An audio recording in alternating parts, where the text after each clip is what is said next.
Allah'ım geçirip, tuğra jolga bekem kılıp, Kur'an hadistin karmangan, Kur'an hadis menen nurlangan, Kur'an hadisти jayıltkan insanlardan kılsın. Allah Teala tuğandar adam balasını jaratıp, dünyönü sınoo üçün berip, bakıt üçün din bergen. Din emne? Kâle Allah ve kâle Rasul. Allah ne dedi? Peygamber ne dedi? Uşun atı din. Bardık sahabalar, bardık tabi'in, imamlar, muhaddisin bardık. Allah ne dedi? Peygamberimiz ne dedi? Uşuna gibi. Şeriat dağın, negizi şeriatta bergen, bu Allah Teala özü. Peygamberimiz Muhammed Aleyhisselam'da bayanda oçuğulgan, buyruk bergen, oşun üçün Peygamberimiz da şeriatta bergen, dep aytılınlar. Allah Teala Peygamberimiz sallallahu aleyhi ve sellem'di özü jibergen, gelgen emes, Allah jibergen. Men Peygamber bolam dep çıkıp algan emes, yok, Allah tandagan. Bir de Peygamber özün tarafından gelbeyt, Allah jiberedi. Allah Kur'an'da وَمَا أَرْسَلْنَا مِنْ رَسُولٍ biz jibergen dep aytılат da. Allah jiberet Peygamberdi. Emnege jiberet? Allah'ın hükümlerini jetkiriş üçün jiberet. Allah'ın kaalaloorun jetkiriş üçün jiberet. Jaratkan Allah subhanahu wa ta'ala pendelerden emneni kaalayt? Sizden emneni kaalayt? Menen emneni kaalayt? Uşunu Peygamber aytat. Peygamber gelip aytat, Allah Teala sizlerden uşul nerseni kaalayt. Uşunday bolуңарды kaalayt, uşunday kılуңарды kaalayt. Uşunday sözlerdi süylөгөнүңөрдү, uşunday avaldarga, uşunday kıl, мамилеңерди, uşundайды kaalayt. Bir ola şeytandын kaalosu. Şeytan neni kaalayt ene? Şeytan adam balasını buzganды kaalayt. Adam balasını buzganды kaalayt. Allah Teala adam balasının oңолгонун kaalayt. Dünya emgek, mehnet maydanı bol. Her bir insan dünyaya gelet, emgek kılat, dünyadan ketet. Bırak her bir adam emgeginde baktılı bolöörübeyt. Kimdin emgegi, mehneti, bağıtı tora olsa, oşol iyigilikке jetet. Oşol baktılı olur. Çünkü şeytanın kaalosundan saktanışımız gerek. Yuridu şeytan en yuqi'a beynakumul adavata vel bagda fil khamr vel maisir ve yasuddakum an zikrillah ve anis salah. Allah Teala Kur'an'da aytıyor. Şeytan sizlerin ortaڭordo düşmandıkты, jek körünü salууну kaalayt. Emnede arakta, arak içkende, kumar oynaganda özgöçө mınalar. Arak arkulu, kumar oyunu arkulu Allah Teala, şeytan sizlerden ortaڭorgo düşmandıkты sanat deydi. Jek körünü sanat deydi. Gek saktağandı sanat deydi. Jana sizlerdi Allah'ın zikirinden toktatat deydi. Allah'ın zikirinden toktatat, jaratkan Allah Teala'nın ibadatından toktatat, namazdan toktatat. Şeytanın kaalosu şunu eкен. Allah'dan alakıstat. Ahirette unutturat. Ölümde unutturat. Şeytanın işi. Ölümde istegen adam, ahirette istegen adam, Allah'ını istegen adam, bunun жүрегі таза. Бұл тура бағытта кетіп жатады. Allah'ını unutup kalgan adam, ahirette unutup kalgan adam, ölümde unutup kalgan adam, бұл тура емес бағытта кетіп жатады. Қалайсың, қалабайсың, көресің жиынтығын. Şeytan uşu arqылу кеде жахалат, кеде ғафлат. Жахалат қандай? Жахилдик. Allah'ın akısını bilbeydi. Пайғамбардың ақысын білмейді, адамдардың ақысын білмейді, өзінің ақысын білмейді. Жахил. Ушу арқылы, жахалат арқылы. Кейде ғафлат деп қояды. Билет, бирок есінен шығарып қойған. Ғапилетте. Бейқапарлықта. Ошу арқылы ана шайтан ұрады екен. Шайтан біз өлгенге чейин ал азғырығын тоқтатпайды. Сіз ойлауыңыз, мен шайтандан құтылдым деп ойлауыңыз. Шайтандан құтылдым деген ойлауын өзі тура емес. Аға Алла Таалам қиямат күнге чейин мөөнөт берген. Әр бір адамдың қияматы өлімі. Бұл кичинекей қиямат. Чоң қиямат аламдың өлгөнү, кичинекей қиямат адамдың өлгөнү. Пайғамбар саллаллаху алейхи ва саллям айтқан: "Ман мата фақад қамат қиямату." Ким өлсө, анын қияматы башталды аныкы. Ага қиямат қайым болды. Ошоға чейин шайтан өзүнө шерик кылганга, ширкке, капырлыкка, бидатка, күнөөгө, бузукулукка, арамга, уятсыздыкка анын иши ушул. Ушуга багыт берет, ушуга азгырат, ушуну көрсөтөт, ушуга чакырат ал. Жараткан Алла субханаху ва тааlanın китеби, Алла Таалам китеби бар бизде кана. Куранды окуйлу. Куранды окуйлу. Шайтан кайерден келет бизге? Качан келет бизге? Кантип адаштырат? Бардыгын айтып койгон. Адашпай жашайым десең, Куран-ы Карим. Куран-ы Карим акыйкаттын китеби. Чындыктын китеби. Адилеттүүлүктүн китеби. Райымдуулук, шипанын китеби. Эстетет, эскерте турган китеби. Эң туура жолго жолдой турган китеп. Эң туура багытты көрсөтө турган китеп. Куран-ы Карим. Ички дүйнөнү да оңдойт, сырткы дүйнөнү да оңдойт, дүйнөнү да оңдойт, ахиретти да оңдой турган китеп. Биз ойлошубуз мүмкүн да туугандар. Мен каяктан билейин, шайтан качан келет, кандай келет, бул шайтанданбы же шайтандан эмеспи деп. Алла субханаху ва таала Куран-ы Каримде буну баяндап койду бардыгын. Пайгамбарыбыз саллаллаху алейхи ва саллям чечмелеп берип кетти. Ошон үчүн ошол Алла Таала берген дин, туугандар, ислам дини, акыркы дини. Ислам динден Алла разы болот. Ислам деп, ислам дини амалдардын топтому. Бир эле намаз менен эле чектелбейт. Бир эле акыйда менен чектелбейт. Адеп ахлак дагы исламда. Мамиле дагы исламда. Атаңыз менен мамиле болгон, бул ислам жол көрсөткөн. Балаңыз менен кандай мамиле кыласыз, ислам жол көрсөткөн. Аялыңыз менен кандай мамиле кыласыз, ислам жол көрсөткөн. Досуңуз менен партнер, чогуу шериктеш, иштеш атасыз, сапарлаш, кошуна кандай мамиле кылган, бардыгы ислам көрсөткөн. Ошонун арасынан туугандар менен кандай мамиле кыласыз? Бир туугандарыңыз, агаларыңыз бар, инилериңиз бар, эжелериңиз бар, карындашыңарыңыз бар. Атаңыздын бир туугандары бар, апаңыздын бир туугандары бар. Аялыңыздын бир туугандары бар. Булар менен кандай мамиле кыласыз? Ушунун жолун да Пайгамбарыбыз саллаллаху алейхи ва саллям бизге көрсөтүп кетти, айтып кетти. Алардын акысын айтып кетти. Аларга пайда жеткире турган жолдорун айтты. Алардын кандай мамиле кылышыбыз керек, буну айтып кетти. Өткөнкү сабакта дагы айттык эле, тууганчылык мамилени бекем кармоо.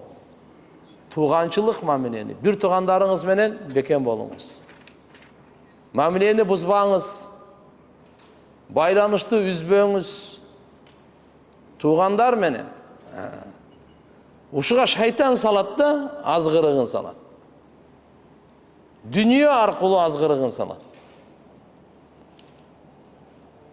Эгерде биз Куран, хадисти окуп турбасак, туугандар анда тез эле азгырылып кетебиз. Хадисте Пайгамбар саллаллаху алейхи ва саллям не дейт? Bukhari şeriftin, Muslim şeriftin hadisi Abu Hurayra radıyallahu anhudan "Man sarrahu ayyubsata lehu fi rizqihi ve ayyunsa lehu fi asarihi falyasil rahima." Kimdi kuvantırsa, suyuntürse, emnesi? Rızkısı keng bolsun. Baruzlar uşun derse kuvanttırат. Rızkım keng bolsun deydi her bir insan.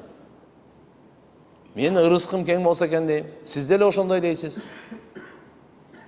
İkincisi, ve ayyunsa lehu fi asari, ömürü uzun bolganda baruz kalayız. Men de kalayım, siz de kalayız. Acali geç bolsa deydi de bunun manisi kanday ise yuakhar lehu fi acali ve yuzat lehu fi umri. Ömrü uzun bolup acali geçikse. Kim kalaydı? Baruz ele kalayız. Kim ele ertegi ölgöndü kalap otar? Hiç kim. Kim 100 yıl yaşayın otar? Baruz. Hem kança Allah özü bilet. Demek ırıskıga bereke, ömürgө bereke, kim uşunu kalasa tuğançılıkta bekem karmasın. Peygamber aytты. Müslüman adam, Müslüman erkek, Müslüman ayal nafsisin karap, nafsim emne deyt dep ağa anı atkarmayt. Allah emne deyt, Peygamber emne deyt. Müslüman uşunu karayt. Allah Teala ata-enеңерге başı ийгиле dedi mi? Allah aytты dep oşon üçün başı ийет. Sadaka Allah bergile dedi, oşon üçün sadaka verir. Allah oroza karma dedi, oroza oşon üçün karma. Allah Teala çın söyle dedi, oşon üçün çın söyleydi. Allah adiletli bolgula dedi, adiletli çeçkile dedi, oşon üçün adiletli olur. Allah Teala'nın zatından tesirlenip, hükümünden tesirlenip, amal kılgan, uşunun atı Müslüman. Nafsisin karap, el emne deyt, men nafsim emne deyt. Nafsiga jakkanды kılam, jakpaganды kılbayım, андай emez. Allah'a jakkanды kılam, Allah'a jakpaganды kılbayım. Жалган сүйлөөнү Allah aram kıldı, oşon üçün süйлөбөйм. Elde uyat bolup kalam, meni emne deyt, meni мошенник deyt, аферист deyt, anı üçün emez. Allah aram kılgan, oşon üçün süйлөбөйм жалган. Allah aytты, arak içme dedi, içpeyim dedi. Uğurluk kılma dedi, kılbayım dedi. Buzukuluk kılma, uşaktava, jala jappa dedi, boldu. Allah'ın buyruğundan tesirlenip, Peygamber sallallahu aleyhi ve sellem'in buyruğundan tesirlenip, atkargan kişi, buna uşunun atı Müslüman. Biz uşuğa gelişimiz gerek. Oşonda ihlas bizde payda olur. Oşonda bizden kılgan jakşı işimiz Allah kabul kılar. Jakşı iş, al jön ele jakşı oydan kalıp ketpеш керек. Allah'ın aldında kabul boluş керек. Oşonda ahirette uşuğa sizge sıylık berilet. Sıylığı tübölüktü berilet, toluğu menen berilet. Kemçildiksiz berilet. An üçün Allah üçün jakşı sözdü süйлөш керек, Allah üçün jakşı amalды kılış керек. Kim bolbosun? Мынан жерде мына hadiste айтып койду эки нерсени. Kim ырыскысы кең болгонду кааласа, ömrü uzun болгонду кааласа, bir söz менен айтканда, ырыскысына береке, ömrüne bereke, kim uşunu kaalasa, tuğançılık mamileni karmasın dedi. İbni Abbas radıyallahu anhuna rivayet var. Peygamber sallallahu aleyhi ve sellem'den. Maktubun fit Tevrat man ahabba an yuzada fi umrihi ve yuzada fi rizqihi falyasil rahima. Tevrat kitabında yazılgan eken. Bu da Kuday'ın kitabı. Musa peygamberga düşürgөн. Emne dep yazılıptır? Kim jakşı görse ömrün uzun bolusun.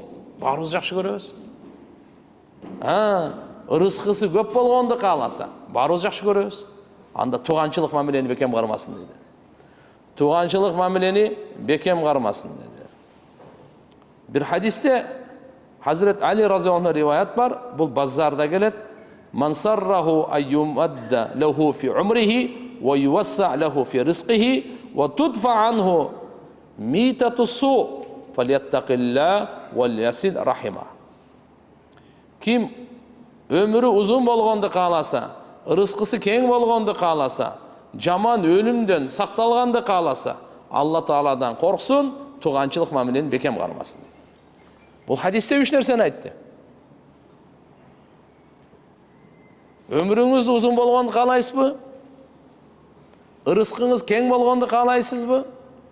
Jana jaman ölümden saqlanğanды kalaysızbı? Ölüm barыбыздın başımızda var. Бирок жакшы өлüm бар, жаман өлüm бар. Митату су, жаман өлüm. Жаман өлüm сизден кеткенди кааласаңыз, анда Алладан коркуп арамды таштаңыз, туганчылык мамилени бекем кармаңыз. Арамды таштаңыз, туганчылыкты кармаңыз. Кайсы нерсени таштаганга, кайсы нерсе карманганга пайгамбар айтып койду. Таштай турган нерсени дагы айтты, кармана турган нерсени дагы айтты. Жакшы өлüm имандагы өлüm. Жакшы өлüm таквалыктагы өлüm. Жакшы өлüm тобадагы өлüm. Бул жакшы өлüm. Күнөө кылып атып өлгөн эң жаман өлüm. 150-ге чыкса дагы. Бирөөнүн акысын жеп атып өлгөн, залым болуп атып өлгөн, тобасыз өлгөн. Шайтан менен дос болуп атып өлүп калган. Biz пайгамбар менен дос болуп өлөйлү. Бирок ага мына нерсе керек экен. Жаман өлүмдөн Алла Таалам сактасын баарыбызды. Амин.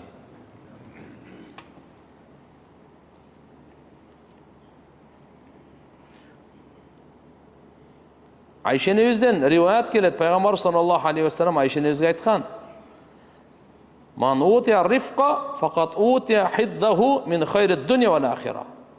Айша, кимге жумшактык берилсе, ага дүние ахиреттин жакшылыгын үлүшү берилди дейт. Андан кийин айтып атат: "Василатар рахим", туганчылык мамилени бекем кармаган, "Ва хуснул живар", жакшы кошуна колоң менен мамиле кылган, "Ва хуснул хулук", жакшы мүнөздө бул эмне кылат десе, "Юаммарани дияр ва язидани фил а'мар".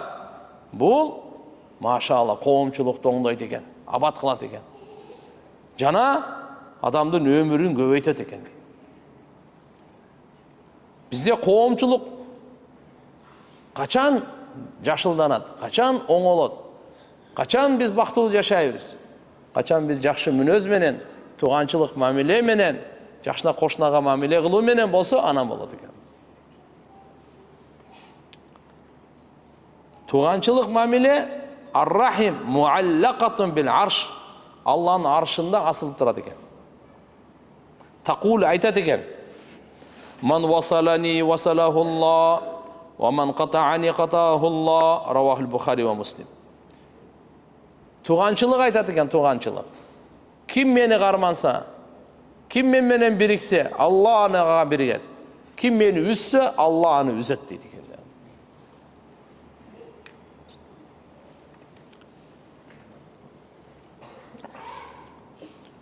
Умму Кулсум бинти Уқба радияллаху анхадан риваят, пайгамбар саллаллаху алейхи ва саллям айтат: "Афдалу садака аля ди рахимил каших" деген. Садакалардын дагы эң абзели бар экен.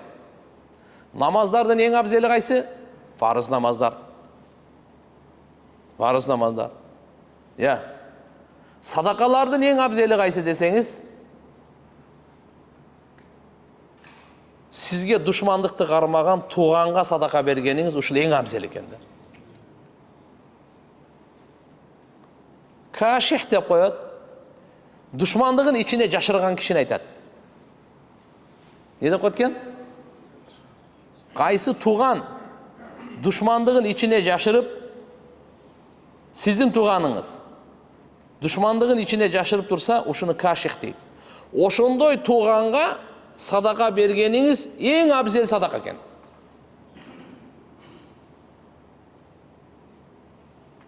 Туганга берген садака жакшы. Бир кээ бир тугандар машалла жакшы, бирок кээ бир шайтанга аралашып калгандар сизге жөндөн жөн эле душман болуп алган. Ушундай да туугандар бар. Вот ошолорго сиз бергиңиз келбейт садаканы. Не болсо ошо болсун дейсиң. Жок, пайгамбарыбыз айтат, ошо садакалардын эң абзели дейт. Эң улуу садака ошол экен. Себеп мындай кандай тууганчылык дагы бар. Экинчиси, ал душмандыгын кармап, мамилени үзүп аткан сиз менен, ошону сиз оңдогонго чоң салым коштуңуз да. Ошон үчүн бул эң абзел садака. Абу Хурайра радыйаллаху анху риваят, Пайгамбарыбыз саллаллаху алейхи ва саллям айтат: "Саласатун ман кунна фихи хасабаху Аллаху хисабан ясиран ва адхалахул джанна би рахматихи." Үч нерсени угуп алыңыз. Ман кунна фи, ким ошоло болсо, Алла ага жеңил эсеп берет экен. Жана райымы менен бейишке киргизет экен.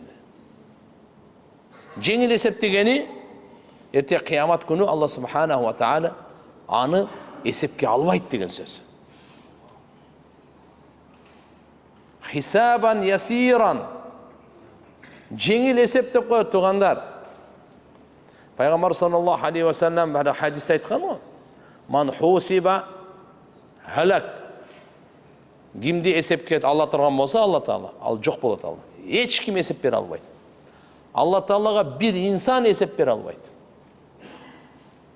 Ошон үчүн пайгамбарыбыз айтып койду, кимди Алла таала эсепке тарта турган болсо, ал өлдү деди. Ал жок болду деди. А Кур'ан-ы Каримде Алла таала айткан, хисабан ясиран деген келет. Жеңил эсеп депчи. Эсеп, бирок жеңил. Айша не сурады, я Расулалла, Кур'анда Алла таала жеңил эсеп деп айтып атат го десе, Айша ал жеңил эсептин мааниси эсепсиз деген сөз экен да. Эсептебей деген. Ошону жеңил эсеп деген сөз менен Алла айтып койду дейт. Жеңил эсеп деген сөздүн мааниси эсепсиз бейишке киргизип коюу экен да. Атак эсептин жеңил оору болбойт экен. Эсептесе эле өлдү, ал башы чыкпайт экен. Алла таала бирибизди да баарыбызды эсепсиз бейишке киргизсин, амин. Азапсыз бейишке киргизсин, амин. Эсептей турган болсо биздин амалыбызды, охо, эч ким чыкпайт.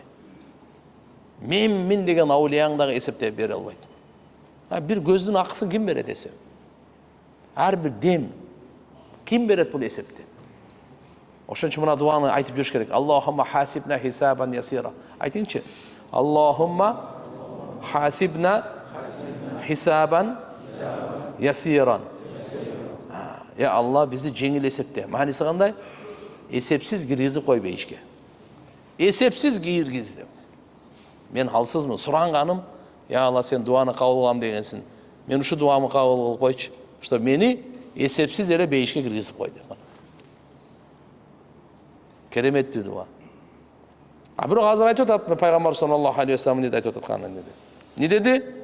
Үч нерсе кимде ошол болсо, Алла таала аны эсепсиз бейишке киргизет, жана райымы менен бейишке киргизет. Ва адхалахул джанна би рахматихи. Калу ва ма хия я Расулаллах. Сахабалар сурашты. Ал үчөө кайсы? О Алланын элчиси. Ал үчөө кайсы?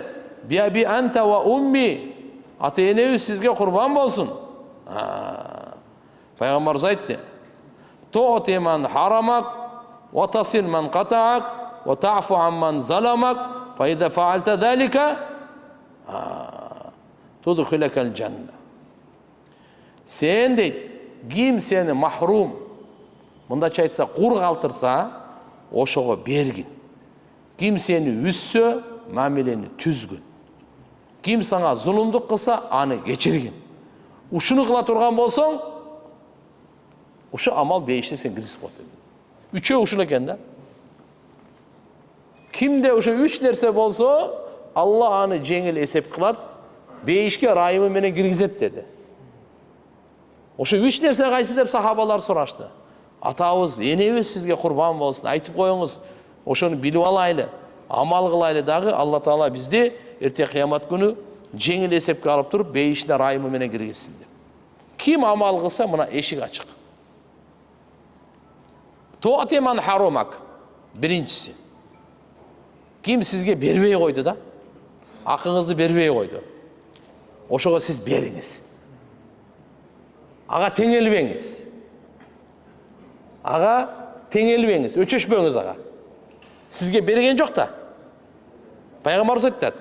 Kim sizge akыңızды бербей koysa, mahrum kалтырса, құр калтырса, ошоға беріңіз дейді. Оңой емес, нәпсі чырқырайды бұдан. Bir. İkincisi, айтады, тасил ман қатаак. Kim sizді үзсө, ошо менен байланышыңыз. Достықты үзді, туғандықты үзді, қошыналықты үзді. Я. Адамдар бар да азыр.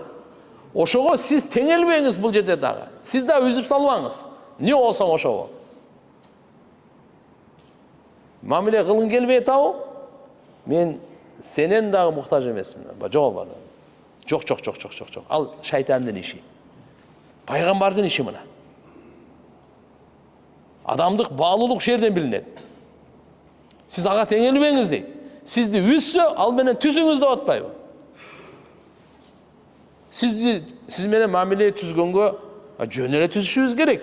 Бирок сиз менен ким мамиле түзбөсө, мамилесин үзсө, ошо менен мамилени түзгөн, мына пайгамбарыбыз азамат деп айтып аткан ошол. Ким мамилесин үзсөчү, сиз мамилени түзө бериңиз. Сиз үзбөңүз. Сиз үзбөңүз. Мейлі қаттабай қойсаңыз да, бірақ саламды тоқтатпаңыз, дуаңызды тоқтатпаңыз, қолыңыздан егер де келсе, белек бергенде тоқтатпаңыз. Сіз мамилені үзбеңіз. Сізден кетпесін. Сіз қылған сайын сіздің даражаңыз көтеріледі. Анық емес. Сіз қылған сайын сіз Аллаға жақындайсыз, Аллаға сүйкімді боласыз. Сіздің даражаңыз көтеріледі. Сіз аңа теңелбеңіз, аға қарапшы. Екі. Birincisi ne oldu? Tu'ti man harumak.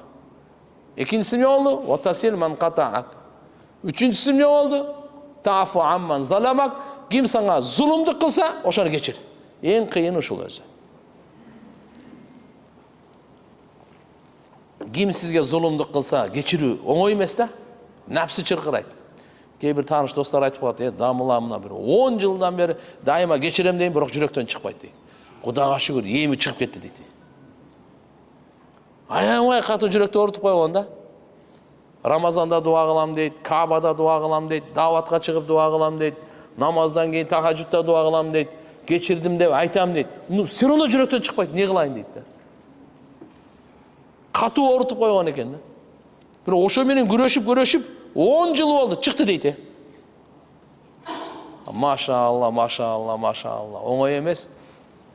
Айтқанға оңой, келгенде, ішке келгенде, бұл қиын бұл. Зұлымдық қылғанды кешіріш оңой емес. Зұлымдық не? Білесіз бе зұлымдық дегенде? Сізге 3 нәрсеңізге қол салған. Мал мүлкіңізге қол салған. Жан дүйнеңізге қол салған. Әуеріңізге қол салған. Ушуну зұлымдық деп қояды. Адам баласындағы bağlı нәрсе 3 бар азырқы. Алла Тағалам берген. Жан дүйнө, мал дүйнө, әуер, абырой. Ошоға зұлымдық. Ушақтады да сізде. Бұл зұлымдық сізде. Сізді ушақтады. Сізге жала жапты.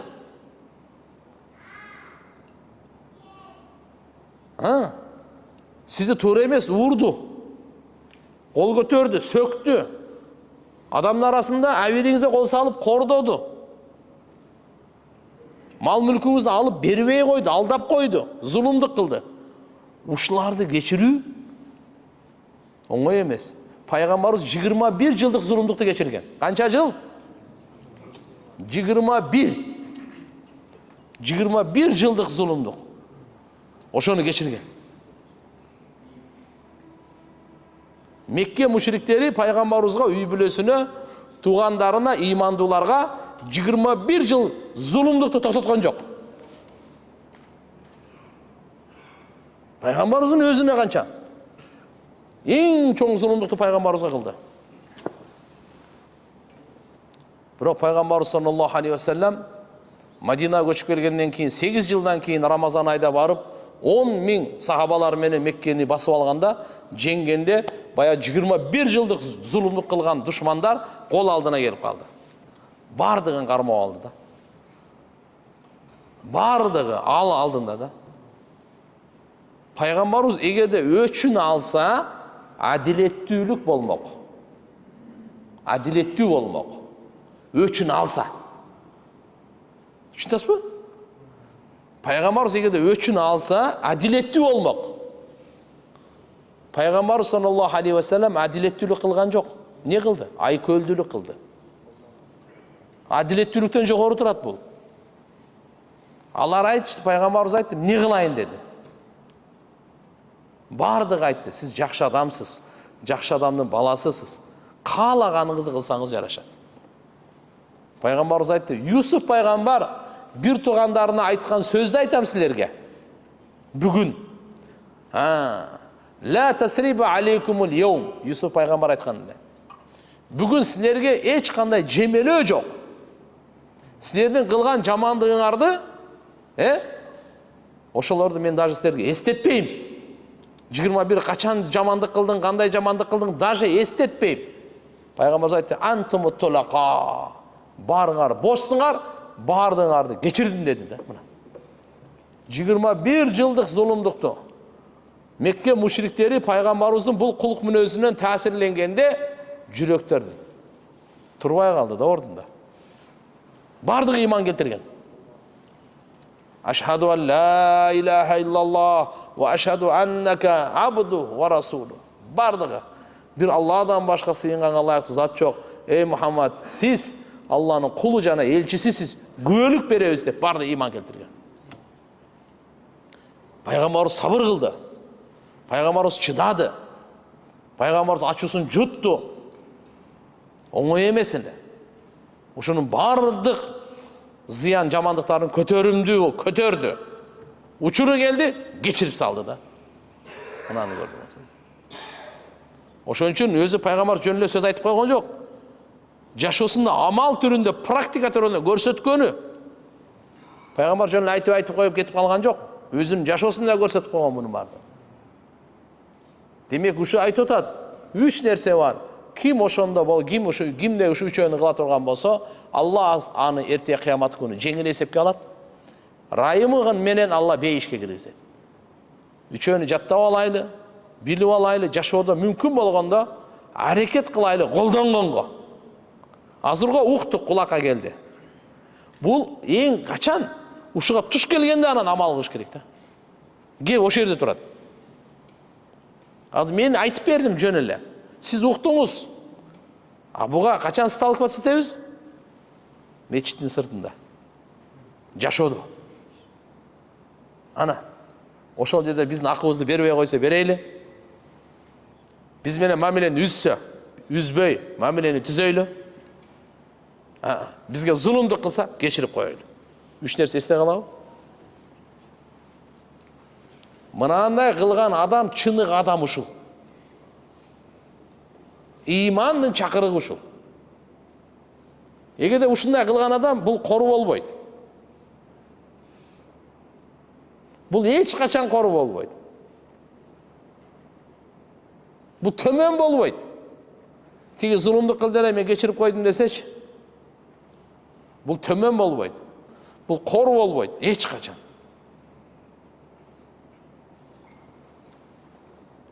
Табаранидин риваятында келет, Хазрет Али разияллаху анхудан пайгамбар саллаллаху алейхи ва саллям айткан: "Ала адуллук ала акрами ахлaqi dunya wal akhirah." Хазрет Али разияллаху анху айткан экен пайгамбарыбыз. Али, дүние ахиреттеги эң кереметтүү кулк мүнөзгө айтайынбы сага? Ошого далалат кылайынбы? Ошого чакырайынбы? Не деген экен? Антасила ман катаак ва ту'тия ман харамак ва антафуа амман заламак. Ким сени үзсө, мамилени үзсө сен менен, сен мамилени түзгүн. Ким сени кургалтырса, акыңы бербей, анын акысын бергин. Ким сага зулумдук кылса, аны кечиргин. Мынал жерде Хазрет Али разиаллаху анхуга пайгамбарыбыз айтып атат, бул дүние ахиреттин кулк мүнөздөрүнүн эң кереметтүүсү ушул экен. Сиз эгерде сурасаңыз, кулк мүнөз деген эмне? Адеп, ахлак деген эмне деп сурасаңыз, пайгамбарыбыз жооп берип атат. Биринчисинде айтты эле, ушул үчөөнү кылган Алла Таалам кыямат күнү жеңил эсепке эсептеп туруп, бейишке райым менен киргизет дедиби? Ал ахиретте болчу да. А бу дүйнөдө эмне экен? Дүйнөдө эң кереметтүү кулк мүнөз ушу экен да. Эң жогорку кулк мүнөздөгү адам ушул. Себеп үчөөн тең пайгамбарыбыз кылган өзүчү. Сахабалар кылышкан. Дүйнө ахиреттин кулк мүнөздөрүнүн эң кереметтүүсү. Акрами ахлакы дүйнө ва ахира. Ошон үчүн туугандар, биз Алла Тааладан кулк мүнөз сурайлы. Мен дагы, сиз дагы, балдарыбызга да сурайлы, элибизге дагы сурайлы. Жакшы кулк мүнөз сурайлы. Пайгамбарыбыз айткан, силер Алла Тааладан кулк мүнөз сурагыла деген. Ким берет экен? Алла берет. Алла бербесе эч ким бере албайт. Аллага айтайлы, я Алла, сен мага өмүр бердиң, кулк мүнөз дагы берчи. Сен мага акыл бердиң, кулк мүнөз дагы берчи. Сен мага күч бердиң, кулк мүнөз дагы берчи. Сен мага байлык бердиң, кулк мүнөз дагы берчи. Я Алла, ушунча нерсени берип атасың, сенен суранарым, кулк мүнөз берчи. Пайгамбар саллаллаху алейхи ва саллям дуасында үйрөткөн бизге. Аллахумма хдини ли ахсанил ахлaq, ла яхди ли ахсаниха илля анта. Васриф анни сайяха, ла ясрифу анни сайяха илля анта. Я Алла, мага кулк мүнөз бер.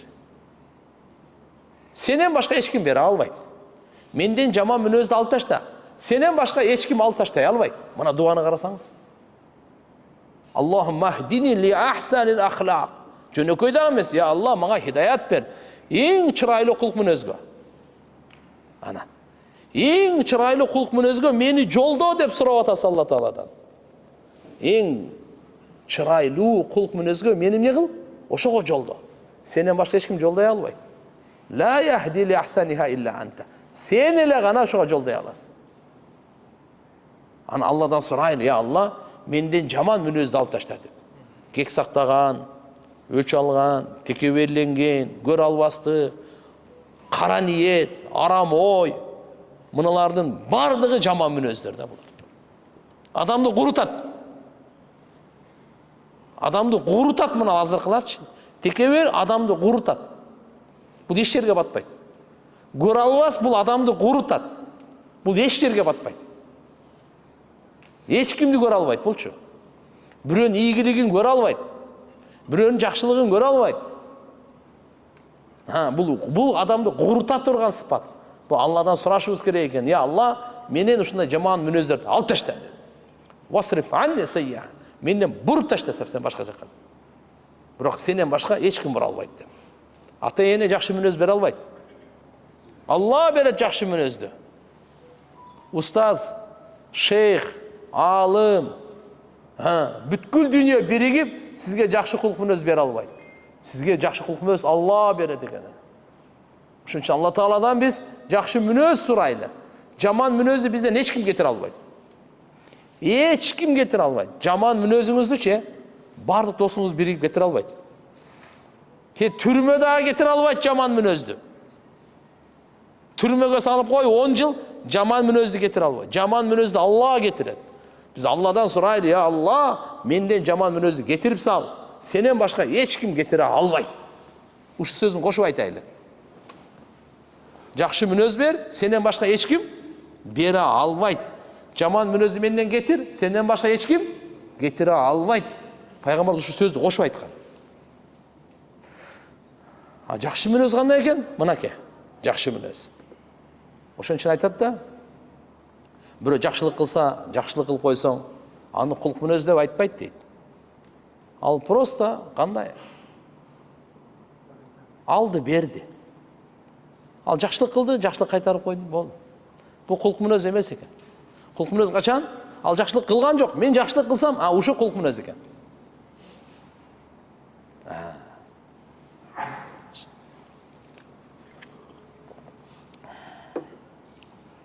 Уқба ибн Амир радиаллаху анху.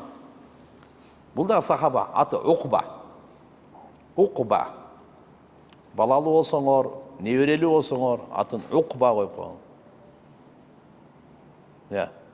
Абу Бакр, Умар, Усман, Алилер көп эле. Кеше башкаларды ham кош керек де. Бул деле сахаба. Уқба, машаалла. Айтат: "Культу я Расулаллах, ахбирни бифавадилил а'мал", яғни фадаил а'мал. "Я Расулаллах, маңа амалдардың ең артығын айтыңызшы" деп Уқба разиаллаху анху пайғамбарымыздан сұрады. Амалдардың ең артығы.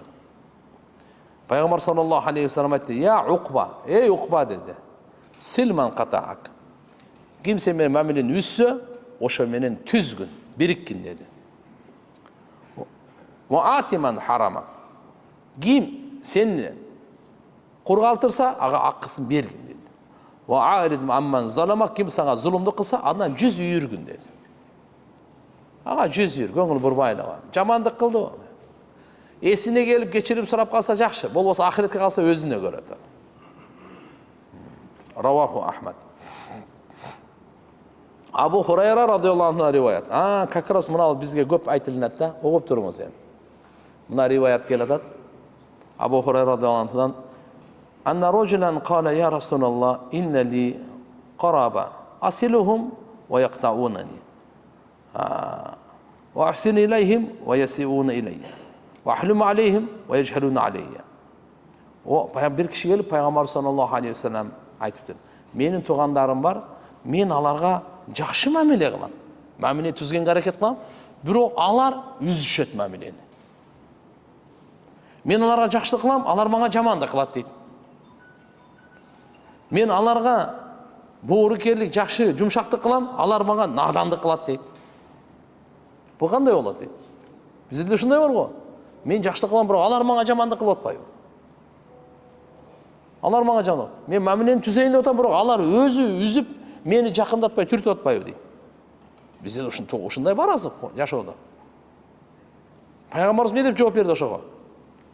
Айтты: "Ин кунта кама култа факааннама тусиффухумул мал".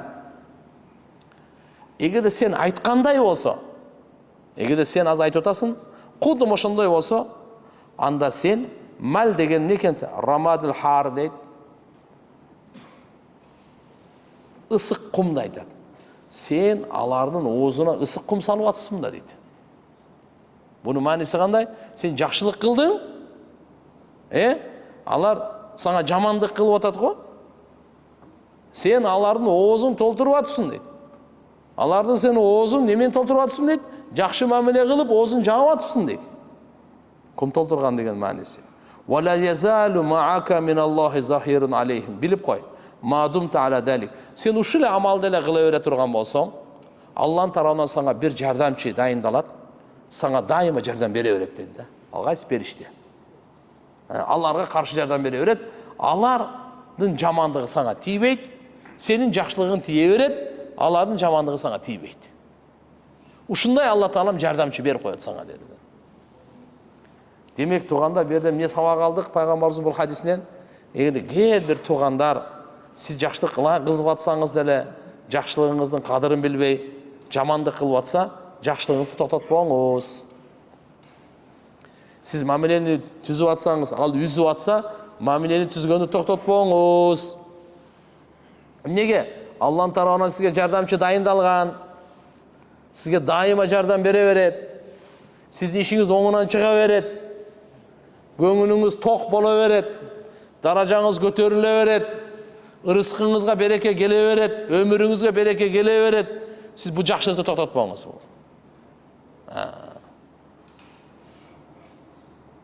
Табаранидин риваятында Жабир ибн Абдулла разияллаху анхумадан: "Хаража алейна Расулуллах саллаллаху алейхи ва саллям ва нахну мужтамиун". Жабир разияллаху анху айтат, бир жолу Пайгамбар саллаллаху алейхи ва саллям бизге чыгып келди, биз отурат элек дейт топтолуп. Пайгамбарыбыз факуале айтыптыр мындай деп: Я маашарал муслимин, иттақуллах василу архамакум. Ей мұсылмандардың жамааты, топтолып отырғанбыз деп атпайбы? Ей мұсылмандардың жамааты, Алладан қорққыла, тақуалықты таңдағыла, туғаншылық мәмілені бекем қармағыла. Фа иннаху лейса мин саваб асра мин силатир рахим. Анткени туғаншылық мәмілені бекем қармаудан дағы тезірек беріле тұрған сауап жоқ екен да. Ең тез беріле тұрған жақшылық туғаншылық мәмілені қармағанда ошоның сауабы ең тез беріледі екен. Ва iyyakum wal baghya fa innahu laysa min uqubatin asra min uqubati baghy. Зұлымдық қылғандан, аша чапқандан сақтанғыла. Анткени анын жазасы ең тез келеді дейді. Андан тез келе тұрған жаза жоқ дейді. Біреуге зұлымдық қылып аша чапқан. Ва iyyakum wa uququl walidayn. Ата-енеңерге ақ болғандан, ата-енеңерді қақшатқандан, тажатқандан, ата-енені наразы қылғандан сақтанғыла. Fa inna rihal janna yujadu min masirati 1000 am. Анткени бейіш бар ғой, 1000 жылдық сапардың аралықтан жыты келіп тұрады дейді. Валлахи, Аллаға ант, ла яджидуха ақун, вала қатиу рахимин, вала жарун, изараху хуяла, иннаман кибрия, лиллахи раббил аламин. Уғы алыңыз, бейіштің жыты 1000 жылдық сапардан келеді дейді. Ошол ким ата-енесін наразы қылған болса, ошо бейіштің жытын жыттабайды дейді. Туғаншылық мәмілені үзген болса, бейіштің жытын жыттабайды дейді. Үчүнчүсү, кийимди ашықтан ылдый кылып сүдүрөп текеберленип кийип жүргөн, ошол да бейиштин жытын жыттабайт дейт. Анткени текеберлик, то есть улуулук жогору бул Аллага таандык да бул. Пендеге лайык эмес. Аллага жарашат. Алла улуу, акбар. Бирок сизге, бизге текеберлик жарашпайт. Атанын белинен бир тамчыдан жаралган пендеге текеберлик жарашпайт. Эртеге курт кумурсканын жеми боло турган пендеге текеберликке жарашпайт. Эки нажас жерден чыккан пендеге текеберликке жарашпайт. Атанын да нажас жеринен, эненин да нажас жеринен чыккан инсан текеберлик жарашпайт. Лайык эмес. Бирок ошентсе дагы нафс шайтан күлөп текеберлсе, анда угуп ал деди. Пайгамбарыбыз айтты, кимдин жүрөгүндө кыпындай текеберлик болсо, бейиштин жытын жыттабайт деди. Мына кетигандар. Мына жерде дагы, мына хадисте дагы Пайгамбар саллаллаху алейхи ва саллям ата-эненин акысын дагы бекемдеп айтып атат. Ошол жерде силер ата-энеңерге ак болгондон, ак дегенде кандай? Ата-эненин көңүлүн талкалаган, ата-эненин көңүлүн ооруткандан сактангыла. Анткени бейиштин жытын жыттабай калат. Бейиштин жыты 1000 жыл аралыкта келет. Кээ бир риваяттарда 1 ай деп калат. Мына жерде кандай деп? Масират 1000 ам. 1000 жыл аралыкта келет дейт. Будан эмне болду? Ашык бар го, ашык.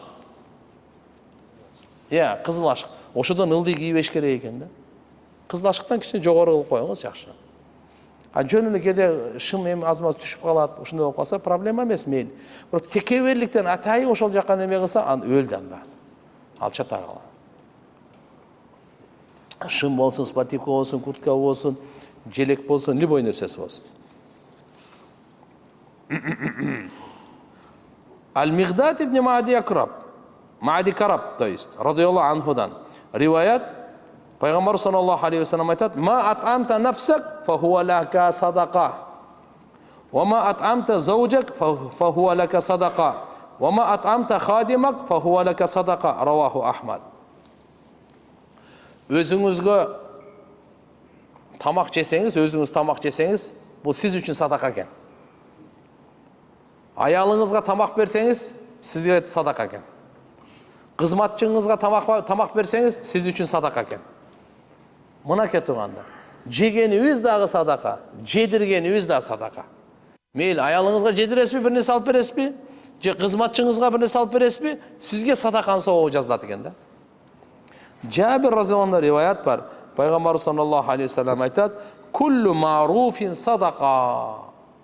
Ар бир жакшы иш бул садака. Маруф деп коет тургандар, Алланын элчиси жакшы көргөн нерсени маруф дейт. Алланын элчиси разы болгон нерсени маруф дейт. Жакшылыкка чакыруу амр бил маруф деп коебуз го. Ар бир жакшы иш садака. Ар бир жакшы иш садака. Ошон үчүн жакшы иштерди кылганда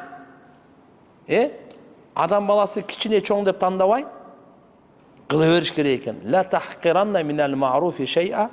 Пайгамбар саллаллаху алейхи ва саллям айткан, маруф жакшы иштерден кыпындайын дагы сен акарат кылып таштап койбо деген. Мейли бут кийим түздөп койсоң деле, колго суу куюп койсоң деле, өтүңүз деп алдыга өткөрүп койсоң деле, намаз тийип кой десеңиз деле, кичине аз маз эле адамдарга, калкка кызмат кылып койсоңуз, маруф иштердин бардыгы садака экен. Kullu ma'rufin sadaqa. Wa ma anfaqa ar-rajul ala ahlihi kutiba lahu sadaqa. Erkектер, үй бүлө бала чакаңызга сарптап атасызбы? Ушу сизге садаканы сого берилет деген.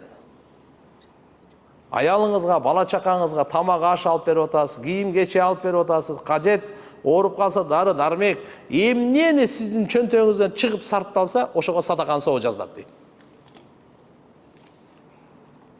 وما وقع به المرء عرضه كتب له صدقة. ما شاء الله. Адам баласы өзүнүн абийирин сакташ үчүн эмне нерсени кылса, бул да ага садаканы жазылат. Мындай да. Бул сыйды сактоо деп коет. Сизге бирөө жамандык кылайын деп калды. Жаман адам да. Ошого сарптаганыңыз сизге садаканы сого жазылат. Кантип? Оозун жаап койчу, бир салып берип койду, токтотсунчу бул. Жазбы? Сизге садаканы сого жазылат. Сизге жамандык кылайын дегенге берсеңиз, ошого да садаканы сого жазылат. Мага тең келбейинчи ушу менен ушу менен. Ажылдаган менен тең токтотоюнчу ушуну кой. Ошон үчүн айткан мына жерде, тили узундарды оозун жапканга бергениңиз сиз үчүн садаканы сого жазылат. Тиги өзүнүн күнөөсүн ала берет. Бирок сизге ушу кылганыңызга садака болобу? Садака болот. Өзүңүздүн абийириңизди сакташ үчүн бергениңиз садака экен да. Түшүндүңүзбү? Өзүңүздүн абийириңиздичи. Атак мисалы ал жөн эле жала жаап атат сизге. Жөн эле туура эмес нерсени сүйлөп атат, же туура эмес нерсе кылайын деп атат сизге. Сиз өзүңүздүн абийириңизди сакташ үчүн берсеңиз, ушу да садака экен да. Пайгамбарыбыз айтып атат: "Ва ма ваqa bihil mar'u 'irdahu kutiba lahu sadaqa." Инсан өзүнүн абийирин сактанга эмне нерсени кылса, kutiba lahu sadaqa, ага садаканы соо жазылат дейт мынакей. "Ва ма anfaqa ar-rajul min nafaqatin." Пенде кандай гана сарптабасын, угуп туруңуз. Ошол орундалат. Не болот дедиге? Сиз бергениңизчи Алла Таалам сөз кайтарып берет ага. Буну Алла жоопкерчилигин алат. Fa inna khulfaha ala Allah wallahi daminun illa ma kana fi bunyanin aw ma'siyatin. Эгерде сиз күнөөгө, же болбосо мындай курулушка сарптай турган болсоң, ага эмес дейт. Бирок сиз билип алыңыз, Алла Таала жоопкер, кайсы нерсени сиз сарптай турган болсоңуз, Алла аны орундатып берет. Аял бала чакаңызга сарптадыңызбы? Алла орундатып берет. Өзүңүздүн абийириңизди сакташ үчүн сарптадыңызбы? Алла Таала орундатып берет. Сиздин тарптаганыңыз жок болуп кетпейт. Алла көбөйтүп берет Алла Таала.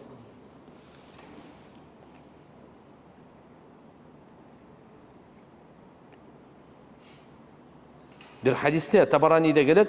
Ma anfaqal mar'u ala nefsihi ve waladihi ve ahlihi ve zi rahima ve qarabatihi fe huve lehu sadaka. Adam balası özüne emne nerseni sarptasın.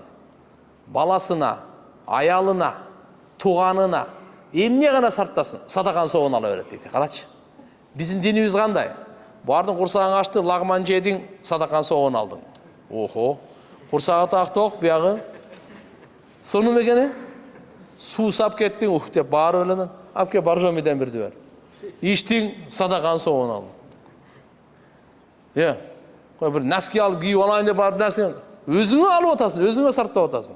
Ошого да садакан соогун алып отасың. Просто ниет керек экен да. Ниет кылбай койсоң эчтеке жок. Ушунун бардыгы жок сага. Качан бар болот? Ниет деген эшикти ачып коюш керек да.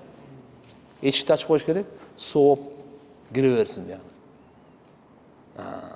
Ниет кылып коюш керек, Алланын ыраазычылыгы үчүн өзүңүз тамак жеңиз. Адал жеңиз. Арам жеп алып садаканы соогун алам деп жүрбөң. Жок ал. Адал жегенде гана садаканы соогун аласыз. Бирок сен тапканыңыз да адал болсун да. Бир жактан уурдап алып анан кийин анан адал пирожки жесеңиз, садака сооп болбойт ага. Тапкан да адалдан болсун, жеген да адамдан болсун. Анан садаканы соо. Качан ниет коштосо. Демек оңой эле. Адалдан табайлы, адал жейли, ниет кылып коелу. Все. Өзүн жегенибиз, ичкенибиз, кийингенибиз дагы. Футболка кийип алдыңыз. Бут кийим кийдиңиз, проблема жок. Ушуну адалдан таап кийиңиз. Ошондо садаканы ниет кылып коюңуз.